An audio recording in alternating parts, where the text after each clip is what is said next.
Oke, assalamualaikum warahmatullahi wabarakatuh. Oke, teman-teman, di sini ada sebuah karburator dari sepeda motor yang berjenis karburator lain atau berjenis karburator yang memakai klep seperti ini, klep skep atau klep kupu-kupu.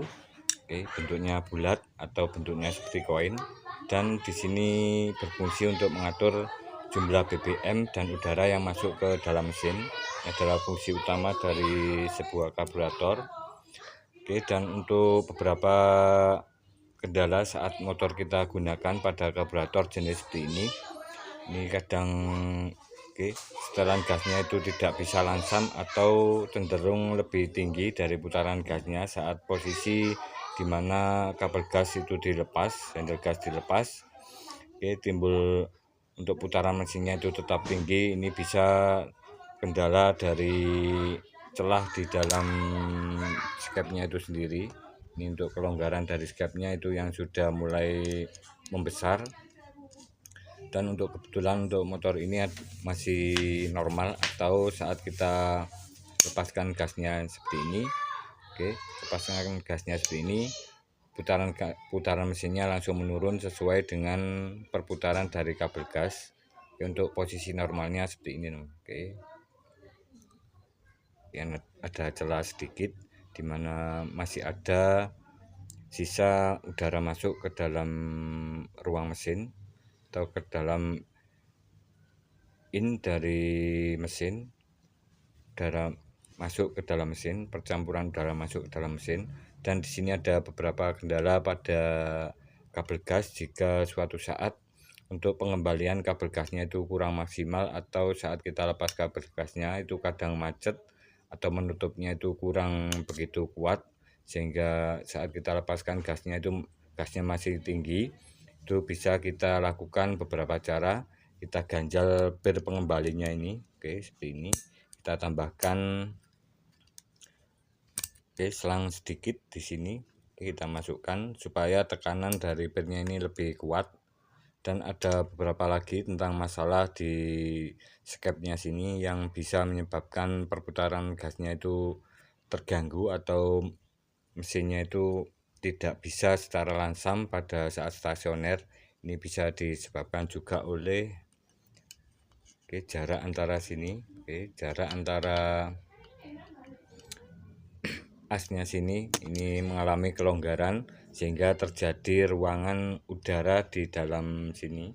Ini terjadi ruangan udara yang lebih besar dari standarnya. Untuk standarnya, untuk kondisinya seperti ini. Seperti ini. Ini masih normal. Teman-teman, dan kita akan coba untuk merakit sambil kita cek beberapa komponen dan bagaimana untuk hasil yang lebih maksimal untuk karburator jenis vakum seperti ini. Untuk pertama kita bisa pasang dari jarum skepnya. Untuk jarum skepnya seperti ini. Untuk kondisinya masih, untuk karet vakumnya di sini masih lentur dan tidak kaku dan tidak mengalami kebocoran walaupun sedikit seperti jarum. Ini sangat berfungsi sekali terhadap saat kita gunakan putaran tinggi itu cuman mentok di 60 km per jam. Ini biasanya terjadi kebocoran di karet vakumnya. Kita akan pasang untuk posisinya seperti ini. Kita pasang seperti ini.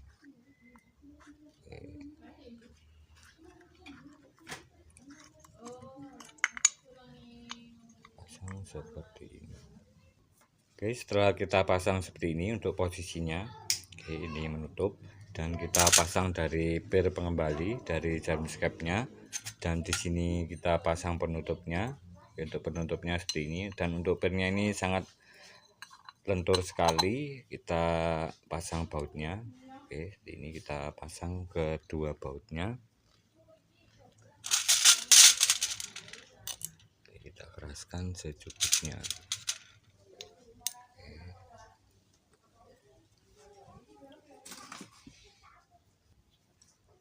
Kita pasang seperti ini, kita keraskan secukupnya.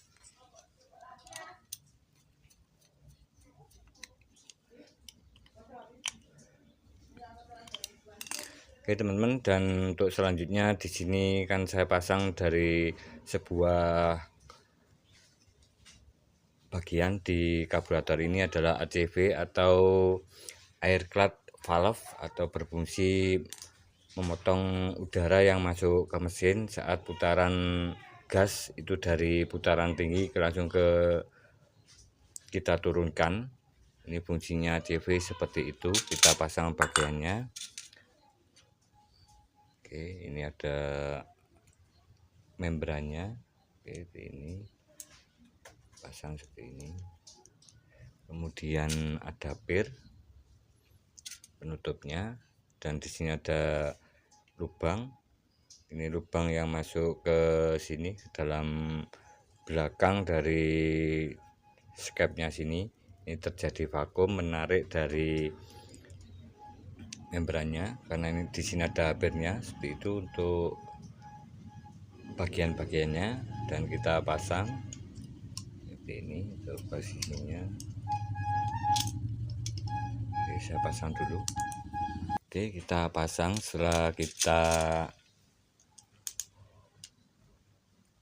rakit dari pir dan membran di dalamnya, kita keraskan secukupnya.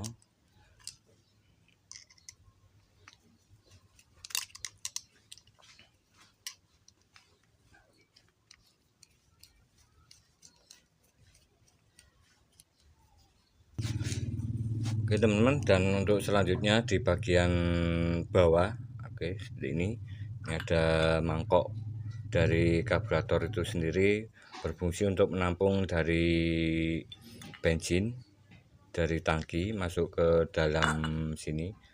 Oke, dari selang bensin yang di tangki masuk ke bagian sini, oke, bagian di lubangnya sini. Oke, dan di sini ada sebuah ventilator seperti ini pada bagian ujungnya, dimana saat ventilator ini berfungsi untuk mengatur jumlah masuknya BBM ke dalam mangkok. Oke, sesuai dengan takaran yang secara otomatis menutup saat mangkok dari karburatornya tadi sudah full atau sudah penuh sesuai dengan setelan di pelampungnya sini. Oke, ini adalah pelampung, dimana saat kita alirkan sebuah bensin ke dalam karburator, ini berfungsi untuk menekan dari jarum pelampungnya. Oke, jarum ventilatornya ini menekan saat kita isikan bensin di mangkoknya. Oke, seperti ini menekan dan menutup dari saluran di bagian yang masuk ke dalam, masuknya saluran bensin ke dalam mangkok karburator. Oke, untuk pemasangannya seperti ini teman. Oke, seperti ini, dan di sini ada asnya. Oke, seperti ini. Dan untuk standar dari setelan pelampung, oke seperti ini sudah kita pasang semuanya. Dan untuk setelan dari pelampung, ini standar yang sering saya gunakan, semoga bermanfaat bagi teman-teman. Ini kita gunakan trik seperti ini karena di sini ada pantulan dari pegas ventilatornya. Kita kira-kira sekitar 90 derajat kurang sedikit. Oke, sekitar segini. Ini supaya nanti saat kita pasang di mangkoknya ini, untuk bensinnya itu tidak terlalu tidak terlalu banyak maupun tidak terlalu sedikit. Oke, sesuai standar, jadi tidak terlalu irit. Kalau terlalu dalam dari jumlah bensin di mangkoknya ini, motornya sulit dihidupkan, dan di saat putaran tinggi itu terasa telat bensinnya. Dan jika terlalu banyak atau di mangkoknya ini terlalu banyak jumlah bensinnya, itu juga kurang bagus sekali, nanti bisa menyebabkan ngelotor atau keluar dari pembuangan di mangkoknya sini, pembuangan di karburatornya, dan juga bisa mempengaruhi dari borosnya BBM itu sendiri. Jadi kita bisa gunakan standar. Ini saya pernah ukur untuk karburator yang normal itu sekitar 7 mm dari permukaan mangkok pelampungnya. Oke, sekitar 7 mm. Saat kita ukur, kita keraskan bautnya, kemudian kita lepas, kita ukur jumlah BBM-nya di mangkoknya. Oke, seperti itu. Dan di sini ada beberapa spuyer atau bagian dari karburator itu sendiri, dimana di sini ada lojet atau saluran dari karburator yang kecil, dan main jet ini adalah saluran yang besar terhubung langsung ke jarum skep seperti ini. Oke, ini terhubung langsung. Dan di sini ada beberapa fungsi lain dari jarum skep itu sendiri. Maaf, dari bagian spuyernya ini, kedua spuyernya. Untuk yang lojet ini berfungsi menyuplai BBM, di mana saat stasioner atau putaran rendah di sekitaran di bawah 1/4 putaran gas, ini adalah yang berfungsi lojetnya. Dan di saat kita naikkan gasnya sekitar 1/4 ke atas, itu yang menyuplai adalah main jetnya. Oke, ini untuk cara mudah mengetahui sistem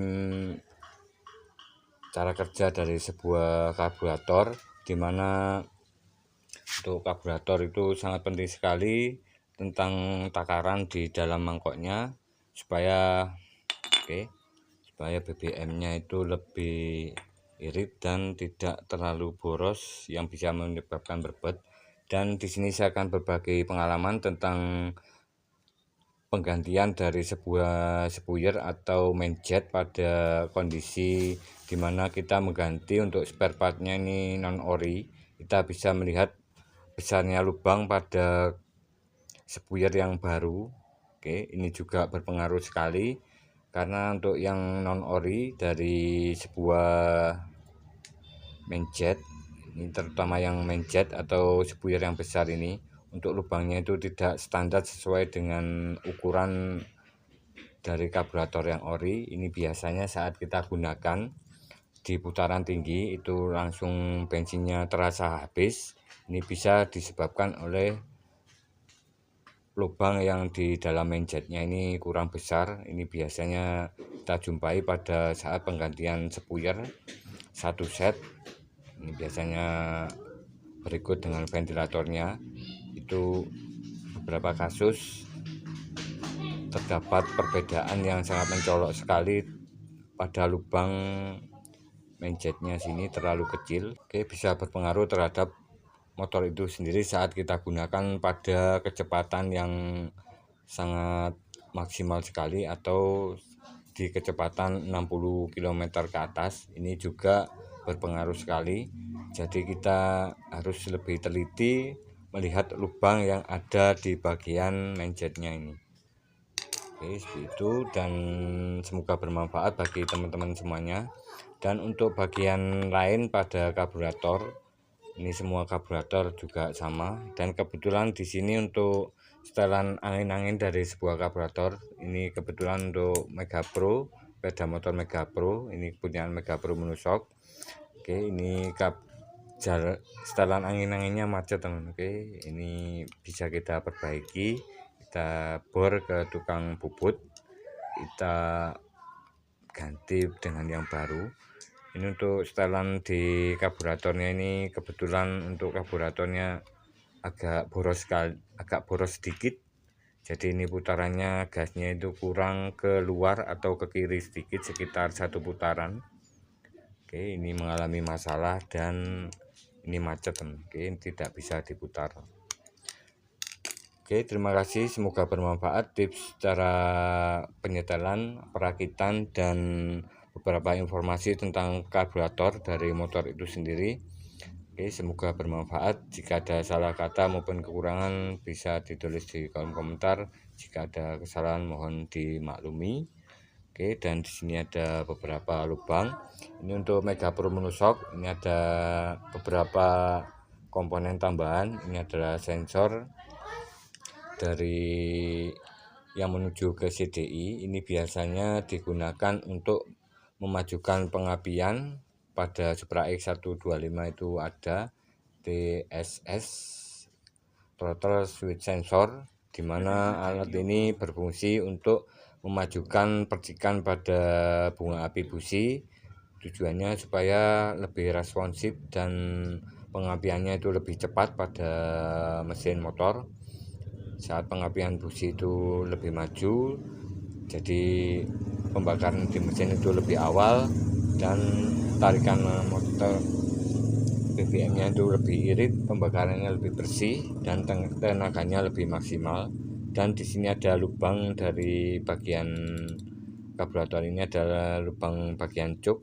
Oke, jok dari karburator ini berfungsi untuk menyuplai BBM yang lebih boros saat digunakan pada pagi hari atau dalam kondisi mesin dingin. Oke, untuk di bagian sini adalah kabel jok, dimana untuk posisi dari kabel jok itu kita bisa lihat ada jarum skepnya bos. Oke, seperti ini kebetulan sepedanya Mega Pro Monoshock. Ini adalah skep dari jok, dan ini jurusan ke CDI, sensor TSS, throttle sensor switch. Oke, terima kasih, semoga bermanfaat tips cara penanganan dari motor karburator. Kita bisa melihat kondisi dari sebuah pembakaran yang baik. Kita bisa lihat dari kondisi di mana ujung dari busi itu sendiri berwarna lebih bersih, coklat dan kering. Oke, terima kasih, semoga bermanfaat. Jika ada salah kata mohon dimaklumi. Salam otomotif.